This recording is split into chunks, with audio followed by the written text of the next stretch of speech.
नमस्कार दोस्तों, मैं हूँ दीप्ति। आप सभी का बहुत बहुत स्वागत है।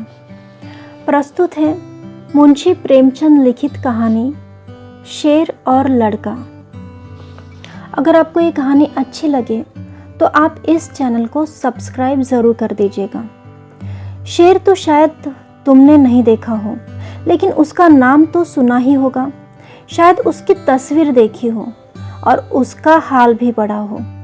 शेर अक्सर जंगलों और कछारों में रहता है। कभी कभी वह उन जंगलों के आसपास के गांव में आ जाता है और आदमी और जानवरों को उठाकर ले जाता है। कभी कभी उन जानवरों को मारकर खा जाता है जो जंगलों में चरने जाया करते हैं। थोड़े दिनों की बात है, एक गडरिये का लड़का गाय बैलों को लेकर जंगल में गया और उन्हें जंगल में छोड़कर एक झरने के किनारे मछलियों का शिकार करने गया। जब शाम होने को आई तो उसने अपने जानवरों को इकट्ठा किया, मगर एक गाय का पता न था। उसने इधर उधर दौड़ धूप की, मगर गाय का पता ही नहीं चला। बेचारा बहुत घबराया। मालिक अब मुझे जिंदा नहीं छोड़ेंगे। उस वक्त ढूंढने का मौका नहीं था, क्योंकि जानवर फिर इधर उधर चले जाते। इसीलिए वह उन्हें लेकर घर लौटा और उन्हें बाड़े में बांधकर बिना किसी से कुछ कहे गाय की तलाश में निकल पड़ा। उस छोटे से लड़के की यह हिम्मत तो देखो। अंधेरा हो रहा है, चारों तरफ सन्नाटा छाया हुआ है, जंगल भाई भाई कर रहा है, गिद्धड़ों का हौवाना सुनाई दे रहा है, पर वह बेखौफ जंगल में बढ़ा चला जाता है। कुछ देर तक तो वह गाय को ढूंढता रहा, लेकिन जब और अंधेरा हो गया तो उसे डर मालूम होने लगा। जंगल में अच्छे अच्छे आदमी डर जाते हैं। उस छोटे से बच्चे का कहना ही क्या, मगर जाए तो जाए कहाँ। जब कुछ नहीं सोची तो एक ऊंचे पेड़ पर चढ़ गया और उसी पर रात काटने की ठान ली। उसने पक्का इरादा कर लिया था कि बगैर गाय को लिए घर नहीं लौटूंगा। दिन भर का थका मांदा तो था ही। उसे जल्दी नींद आ गई। नींद चारपाई और बिछावन नहीं ढूंढती। अचानक पेड़ इतनी जोर से हिलने लगा कि उसकी नींद खुल गई। वह गिरते गिरते बच गया। सोचने लगा, पेड़ कौन हिला रहा है। आंखें मलकर नीचे की तरफ देखा तो उसके रोए खड़े हो गए। एक शेर पेड़ के नीचे खड़ा उसकी तरफ ललचाई हुई आंखों से ताक रहा था। उसकी जान सूख गई। वो दोनों हाथों से डाल से चिमट गया। नींद भाग गई। कई घंटे गुजर गए, पर शेर वहां से जरा भी नहीं हिला। वह बार बार गुर्राता और उछल उछल कर लड़के को पकड़ने की कोशिश करता। कभी कभी तो वह इतने नज़दीक आ जाता कि लड़का जोर जोर से चिल्ला उठता। रात ज्यों-त्यों करके कटी। सवेरा हुआ। लड़के को कुछ भरोसा हुआ कि शायद शेर उसे छोड़कर चला जाए, मगर शेर ने हिलने का नाम तक नहीं लिया। सारे दिन वह उसी पेड़ के नीचे बैठा रहा। शिकार सामने देखकर वह कहाँ जाता। पेड़ पर बैठे बैठे लड़के की देह अकड़ गई थी। भूख के मारे बुरा हाल था, मगर शेर था कि वहां से बिल्कुल भी नहीं हटा। उस जगह से थोड़ी दूर पर एक छोटा सा झरना था। शेर कभी कभी उस तरफ ताकने लगता था। लड़के ने सोचा कि शेर प्यासा है। उसे कुछ आस बंधी कि जो ही वह पानी पीने जाएगा, मैं भी यहाँ से खिसक चलूँगा। आखिर शेर उधर चला गया। लड़का पेड़ पर से उतरने की फिक्र कर ही रहा था कि शेर पानी पीकर लौट आया। शायद उसने भी लड़के का मतलब समझ लिया था। वह आते ही इतने जोर से चिल्लाया और ऐसा उछला कि लड़के के हाथ पांव ढीले पड़ गए, जैसे वह नीचे गिरा जा रहा हो। मालूम होता था हाथ पांव पेट में घुसे जा रहे हैं।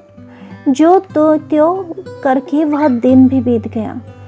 जो रात होती जाती, शेर की भूख भी तेज होती जाती थी। शायद उसे यह सोच सोच कर गुस्सा आ रहा था कि खाने की चीज़ सामने रखी है और मैं 2 दिन से भूखा बैठा हूँ। क्या आज भी एकादशी रहेगी? वह रात भी उसे ताकने में ही बीत गई।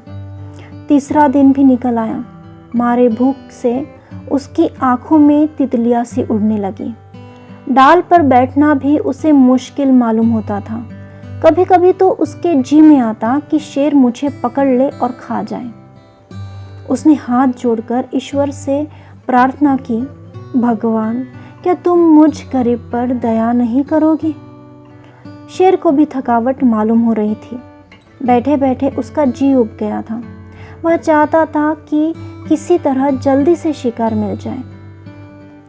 लड़के ने इधर उधर बहुत निगाह दौड़ाई कि कोई नजर आ जाए, मगर कोई नजर ही नहीं आया। तब वह चिल्ला चिल्ला कर रोने लगा, मगर वह उसका रोना कौन सुनता। आखिर उसे एक तरकीब सूझी। वह पेड़ की फुनगी पर चढ़ गया और अपनी धोती खोलकर उसे हवा में उड़ाने लगा कि शायद किसी शिकारी की नज़र पड़ जाए। यकायक वह खुशी से उछल पड़ा। उसकी सारी भूख, सारी कमजोरी गायब हो गई। कई आदमी झरने के पास खड़े उसे उड़ती हुई झंडी को देख रहे थे।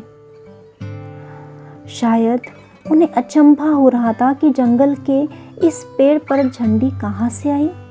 लड़के ने उन आदमियों को गिना, 1, 2, 3, 4। जिस पेड़ पर लड़का बैठा था वहाँ की ज़मीन कुछ नीची थी।